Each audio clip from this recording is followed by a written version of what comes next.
ఇక్కడ దాంట్లో ఒక ఎగ్జాంపుల్ ఇచ్చిన ఆ వీడియో ఏమంటే, ఒక వ్యక్తికి కళ్ళు ఎల్లో కలర్లో తయారయ్యాయి. ఏంటంటే ఎల్లో కలర్లో కళ్ళు తయారయ్యాయి.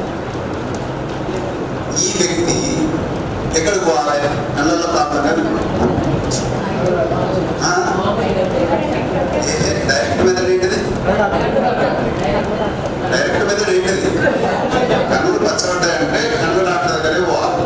పోయింది సార్, కళ్ళు పచ్చబడ్డాయి, ఏమన్నా డ్రాప్స్ అయింది. ఈయనే డిసైడ్ చేసింది ఏమన్నా డ్రాప్స్ అయింది. ఆపరేషన్ కళ్ళకు నేను రెడీ, పైసలు మస్తున్నాను. డాక్టర్ చూసి చెప్పాడు, నాన్న ఇది కాదు, నువ్వు గ్యాస్ వెళ్ళాలి. నువ్వు అరే పిచ్చోళ్ళు ఉన్నావా నువ్వు? నాకు కళ్ళు ఆల్రెడీ పచ్చగా కనిపిస్తున్నాయి, నీకు కనిపిస్తున్నాయి, నాకు కనిపిస్తున్నాయి, అందరికి కనిపిస్తున్నాయి. వీటికి ఏమి వాళ్ళకి ఇక్కడ ఏదో అంటావు, వేరే డాక్టర్ దగ్గర రూమంటావు కదా.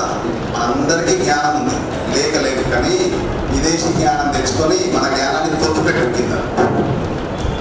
అర్థమైందా? కాబట్టి ఫస్ట్ భారతీయుడిగా మారు. నీ జీన్స్ అవే. 6th సెన్స్ సినిమా ఎక్కడ లేదు, నీ దగ్గరనే ఉంది. మీ తాతల ముత్తాతల జీన్స్ నీ దగ్గరనే ఉంది. రైట్, ఫస్ట్ వాడిని బయటకు తీసుకురా. కాబట్టి ప్రతి ఊర్లో ఎడ్యుకేషన్, అసలు చదువు రాని వ్యక్తి కూడా ఈజీగా చెప్తాడు. చూడగానే బాబు లివర్ ప్రాబ్లం ఉంది, ఫలానా మందు తాగు, లేకుంటే ఫలానా ఆకు తిను, నీకు క్లియర్ అవుతుంది చెప్తారా? చెప్పరా? Common thing. బట్ డైరెక్ట్ మెథడ్లో మీరు కళ్ళకి ఎన్ని చేసినా మనిషి తర్వాత చచ్చిపోతాడు అనుకుంటా, పోతాడు. ఎందుకంటే అక్కడ ఇండైరెక్ట్ మెథడ్ అవసరం. ఏంటిది?